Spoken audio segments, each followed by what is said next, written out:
So I'm going to show you how to persuade your customers to take a specific action you want them to take, whether that's buying a product or service, booking a call, filling a form, whatever it is you want them to take. I'm going to show you how exactly to persuade your customers to take that specific action. And I'm going to do this by analyzing a scene from one of my favorite TV shows, Suits. Now, in the first clip we are going to watch, the guy you see there, who is sort of the main character of the whole show, is Harvey. And he's a lawyer. He's like pompous, arrogant. He's a really good lawyer. He helps his client win, but he doesn't always do it by the books. Now, you'll see in this first clip that his boss is trying to convince him to get an associate because it's sort of like a requirement when he gets to the level where he is.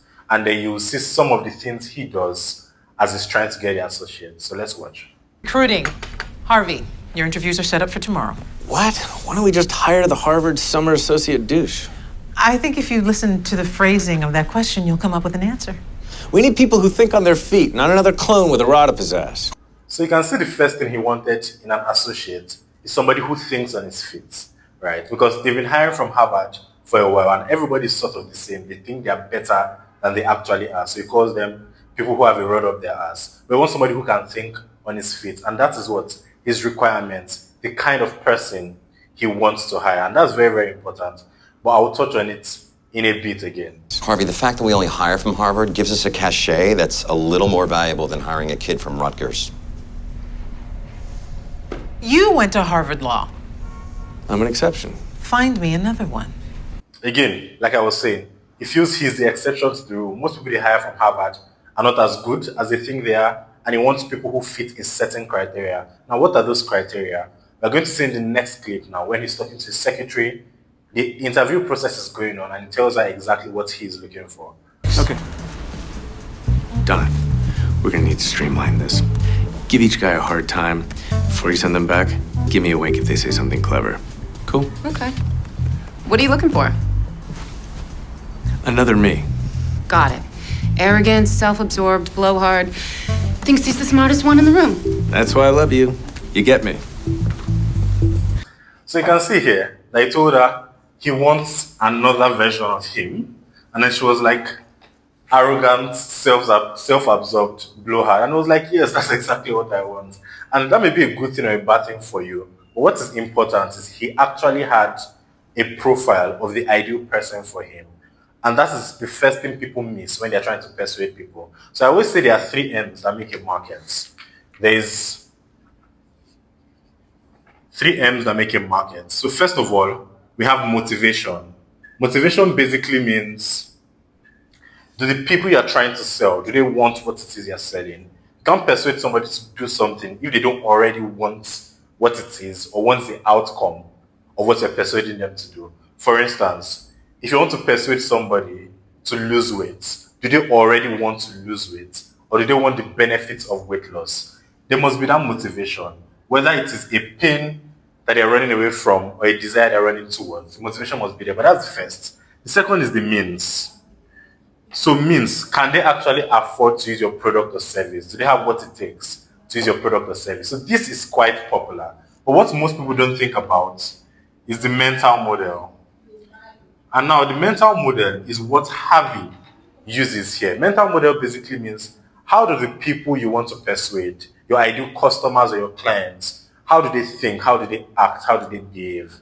Because if you're able to get that right, number one, you'll be more likely to be successful with your product or service. So for instance, if you are in a coaching business, you want people who are actually coachable, or else you're going to struggle to work with them. So that mental model is the first thing you need to have, and that's what Harvey demonstrates here exactly. It says he wants people who are like him, somebody who can think on their feet, people who are smart, maybe a little bit arrogant, a little bit prideful, but then that is what he wants, and that is what he's going to be screening for. So that's the very, very first thing you need to think of if you're trying to persuade people to take a specific action. Now you're going to see in the next clip how his assistant tries to screen for that, and then we'll see what happens after. So let's watch.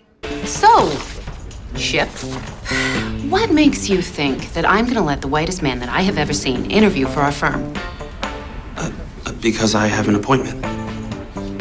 Hmm. Thanks.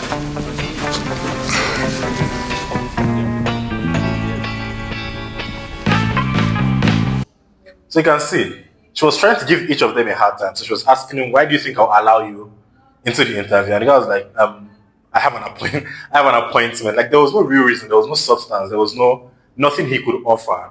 And then she just told Harvey that I don't think this is the guy. So again, they are screening for mental models. Now in the next scene we are going to watch, we are going to see a new guy that comes in who wasn't even scheduled for the interview, but then stumbles there, and how he sort of impresses Harvey to allow him to get the job. So let's watch that now. We should hire you. Jesus, I'd give you the 25 grand as a signing bonus. I'll take it. Unfortunately, we only hire from Harvard. And you not only did not go to Harvard Law School, you haven't even gone to any law school. What if I told you that I consume knowledge like no one you've ever met and I've actually passed the bar? I'd say you're full of crap. That's a Barbary legal handbook right there, right? Open it up. Read me something. Anything.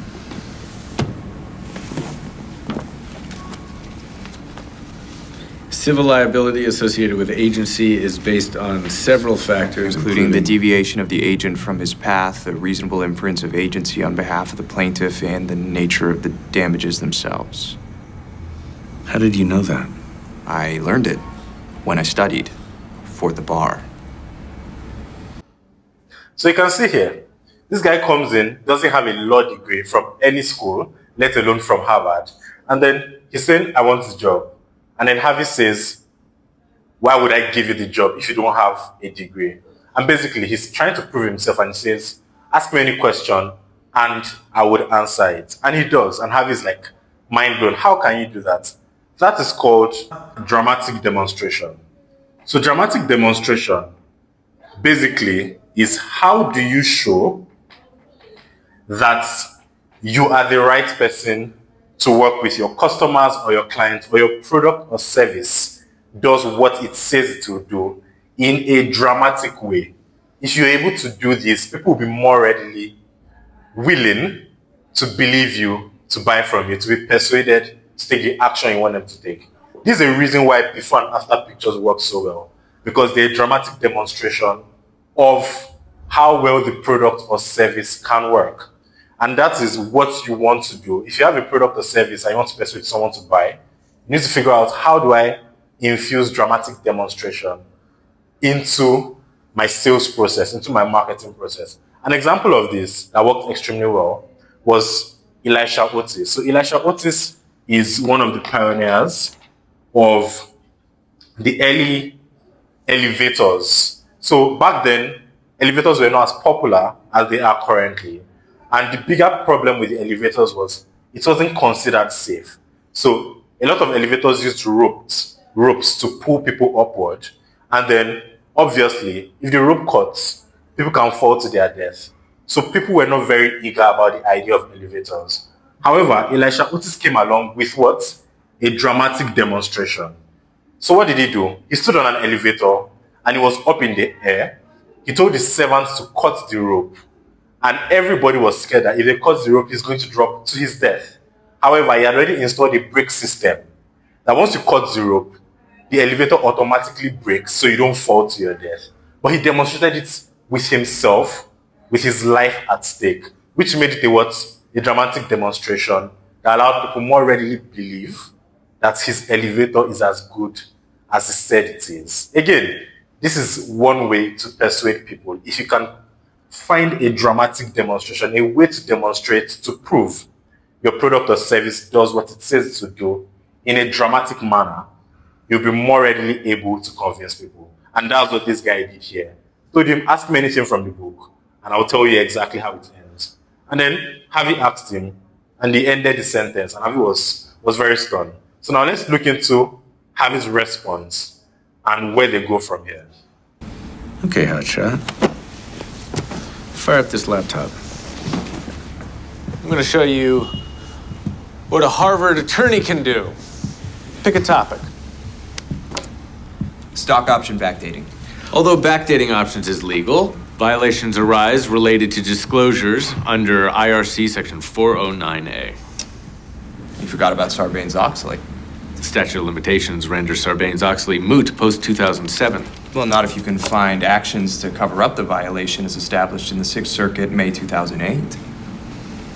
It's impressive, but you're sitting at a computer. Playing hearts. Again, you see. So Harvey was like, "You're good, but you're not as good as me because I'm Harvard trained." And then he asked the guy, whose name is Mike, to open up the laptop, ask him any question. And then Mike went there as if he was actually checking the information and asked him. Obviously, you can see that Mike was more knowledgeable than Harvey, right? But then, that is still a form of what? Dramatic demonstration. But remember we talked about mental models earlier. Where the mental models comes in is when Harvey was saying, "That's impressive, but you're in front of a laptop." He was like, "I'm not really looking at information, I'm actually playing hearts." Remember, who does Harvey want to hire? Harvey wants to hire somebody who is arrogant, who believes in themselves, who is almost, in a sense, prideful of the ability they possess. And he just demonstrated that now. If you're the one trying to persuade someone, you need to understand what type of mental model do you want them to have. On the other hand, if you're trying to meet with somebody, maybe a JV partner or a distributor, you need to understand what are they looking for in a partner. What kind of mental model, what kind of attitude, what kind of values, and figure out how you want to portray it to them if you want to persuade them to take the actions you want them to take. So it sort of works both ways. Whether you are selling a customer, a client, or you're trying to convince a partner to partner up with your business, whatever it is, you need to figure out the mental model, the dramatic demonstration. How do you want to demonstrate that you are going to be able to achieve what it is you promised to achieve in the way in which you promised it? Now, in the next clip, we're going to see Harvey's like, "That's all cool, but I can't hire you. We can only obviously hire lawyers," right? And then we'll see how it plays out. Okay, look, this is all pretty fascinating stuff, but I'm afraid I gotta get back to work. I'll make sure that Serpico isn't around waiting for you.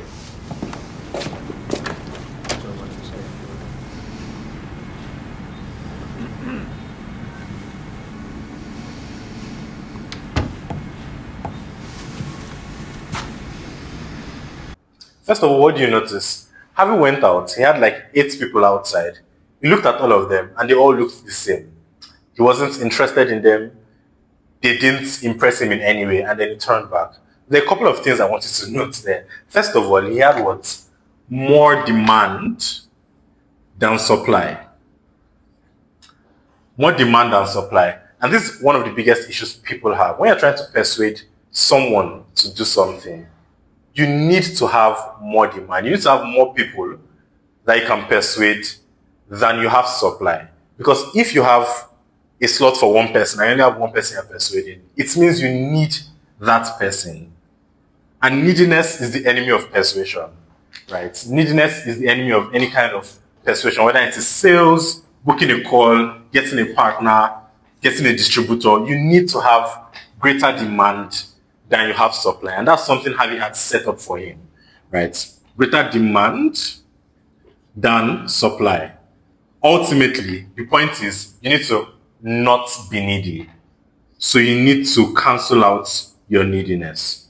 Another thing you can learn from there is the fact that some people call it the blue ocean strategy, right? Everybody there looks the same. There was no differentiation. There was nothing that made someone stand out from the other until this guy showed up.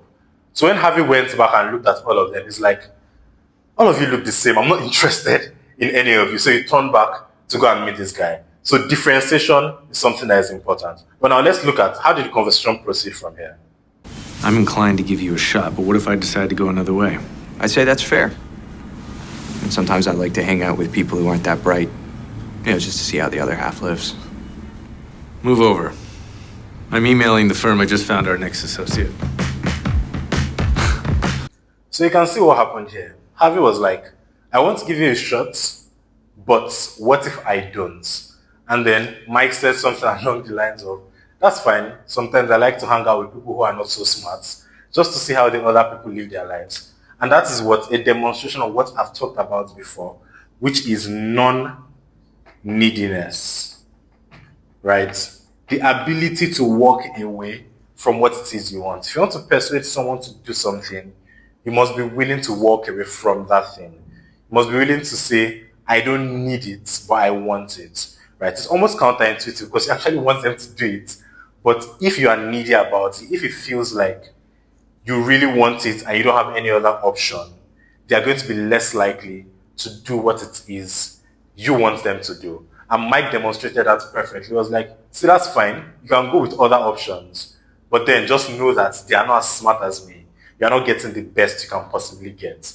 And that's how he demonstrated neediness. Now, the way he phrased it, right, was a little bit maybe derogatory to those other people out there. But remember, have you always wanted, we spoke about mental models, have you always wanted somebody who feels like they are the best person in the room?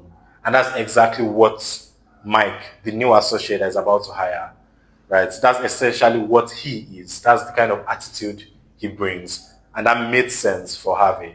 But if you are trying to, let's say you're trying to get a job and your boss is not that kind of person, is not the person that would be impressed by somebody being pompous or arrogant, then you might want to phrase it in a different way. But the general concept remains the same, that you must be non-needy. You don't want to have any neediness when you're trying to persuade someone to do something. Whether it's a phone call, a face-to-face interaction, via email, sales pages, whatever it is, lack of neediness is key to persuading people to do what it is you want them to do. Now, Mike got hired as the associate lawyer. In his first case, he's meant to help defend a woman who was sexually harassed by her boss. Basically, the woman got harassed, reported to the HR. HR investigated, but they could not find anything against the boss. Now, 2 months down the line, this woman was wrongly terminated. So Mike is meant to defend the case. So let's see how that goes. I got myself a job as a secretary at Devlin McGregor, and I even got promoted to secretary of the president, Charles Hunt. And that's when it all changed. It's okay. Tell me what happened. He started asking me to stay late, ordering dinners together, stuff like that. One night, he says that if I sleep with him, he's going to take care of me in the firm. And if I don't, he's going to fire me. So what did you do? I went to Human Resources. They said they investigated, couldn't find anything to support my claim. 2 months later, I was fired for poor job performance. So as you can see, she was sexually harassed. She reported and later got fired for poor job performance. Now, Mike is meant to defend her. The approach they're trying to take is, if the CEO or the boss has done this to her, he has probably done it to other employees in the past. So they want to request for the employee records from the company. However, the company is not willing to give the employee records. So they now took the matter to court for a judge to force the company to give up their employee records. And now that's the next scene we're going to watch. Your Honor, this case should be thrown out. Other than her story, the plaintiff doesn't have one piece of evidence. Because the evidence lies within their personnel files, which they're conveniently refusing to hand over. Those files contain sensitive information. He's fishing at the expense of our employees' right to privacy. Please. They don't give a rat's ass about his employees' right to privacy. Sorry, that's actually unfair to rats' asses. Your Honor, Mr. Spector's claim that we don't care about our employees, though belittling, doesn't carry any weight as a rule of law. True, but what does carry weight is that an investigation of sexual harassment must be conducted without any duress. Your point?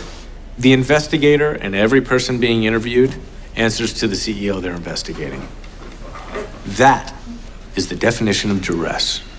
Now, remember, they want to defend this woman from sexual harassment. Now, Harvey has made his first argument that the HR, which is the investigator, is interviewing employees. And every employee they interview, including they themselves, the interviewers, all work for the CEO, meaning nobody is going to testify against their CEO.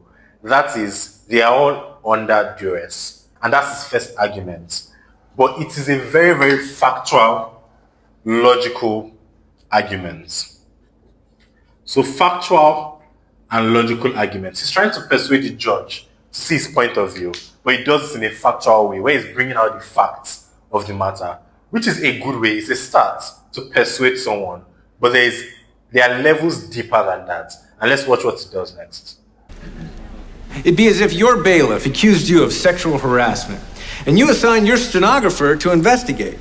Now, How likely would it be that this investigation yielded any fruit? You honestly think I would harass Herman? Now you see what happened there? He went from just stating the facts of the case to bringing the judge into it. It was like, imagine it is you that your bailiff is accusing of sexual harassment. So forget about this hypothetical situation or this woman. Imagine it is you and somebody's accusing you of sexual harassment. Would it make any sense if you also assign your stenographer, right, to investigate the matter? If you notice the judge's response, he was like, do you honestly think I would harass my bailiff? What do you notice? The judge has stopped thinking about it as a case for someone else and is thinking about it as something that pertains to him. He's already imagining that, how would it be if I harass my bailiff? And that is personal argument. He has taken it from a factual argument to personal. He has brought the judge in, and the judge has already seen a vision of himself in that situation, and he's responding. He's no longer seeing it as just a fact of something that happened out there, but as something that I am in right now. So let's go on. Well, I don't know, Your Honor. Some people have a thing for the uniform. I'd like to think Herman would come to me before it even got to an investigation. Well, what if Herman did come to you, Your Honor, and you betrayed his trust by firing him under false pretenses? You really think that little of me? I wouldn't trust you as far as I can throw you, Your Honor. Now you can see, he went on again with his personal. I was like, what if your bailiff actually came to you and then you fired him under false pretense? And I was like, do you really think that little of me? Again, he's seen himself in the story. He's no longer seeing that this is actually something that happened to someone else. Now, having said something here that I don't think will work in real life, but then this is a movie, he was like, I don't trust you as far as I can throw you. Now, trying to persuade somebody and belittling them, I don't think it will work very well. But then the point is, he made it personal. And as you would see now in the next clip, the judge actually ruled in his favor. Hand over the files today. That's it. Herman, I'd like to speak to you in chambers. That was awesome. It was your argument. I just framed it in a way that humanized the situation and brightened all of our afternoons. Now, you can see what Harvey said. He was like, it was your argument. I just did what? I just humanized it. He put it in a way that humanized the situations and brightened all of their afternoons. And that is the point. Being able to humanize your argument is what persuades people, right? If you want someone to do something, being able to let them see the real human reason or outcome, whether it's moving away from a problem or moving towards a desire, being able to humanize it, make it personal, the way Harvey did, is a way to get them to do it. Now, just to break this down a little bit, there are 3 levels to persuading anybody. And I learned this from Bob Lai, who is a great copywriter, someone you should check out if you don't know him. He says there are 3 levels. There's the factual, where you're just stating the facts of the matter, right? You're just saying this is exactly how it is. Maybe 42% of people die from cancer every year. That's a fact, right? The next is an emotional. Here is where you're telling a story. Maybe a story about someone, about a situation that happened. That's emotional. It arouses your feelings, whether of anger, of hatred, of annoyance, of envy, of joy, of lust. Whatever it is, it's an emotional story. This is way more powerful than a factual argument. But then there's a level deeper, which is the personal that Harvey used. This is emotional, but then it brings in the person. It makes them see it as something that either has happened to them or could happen to them in the future. So if you're able to frame your arguments in a way where people are saying that this can happen to me, this could potentially happen to someone I know, somebody I love, then they are more likely to take the action. That's why it's easier to sell people on something that happens to their family members or their children than it is to sell them on that same thing but happening to them, because it is personal. They can see a vision of it happening to somebody else easier than they can see of it happening to themselves. But these are the 3 levels of persuading people, of arguments you can use to persuade people. And this analysis shows a lot of different things. We talked about mental models, trying to find people with the right mental model. We talk about not being needy, right? Having multiple options. We talk about differentiation, blue ocean and red ocean strategy. We've also spoken about arguments, emotional, factual, personal. Now, this can apply to sales call, it can apply to face-to-face selling, webinars, all of that. But it can also apply to email marketing and how you approach writing your emails. If you want to actually know my own system of writing emails that converts your readers into buyers, then watch this video where I break down my full system of actually writing emails. So watch the video here.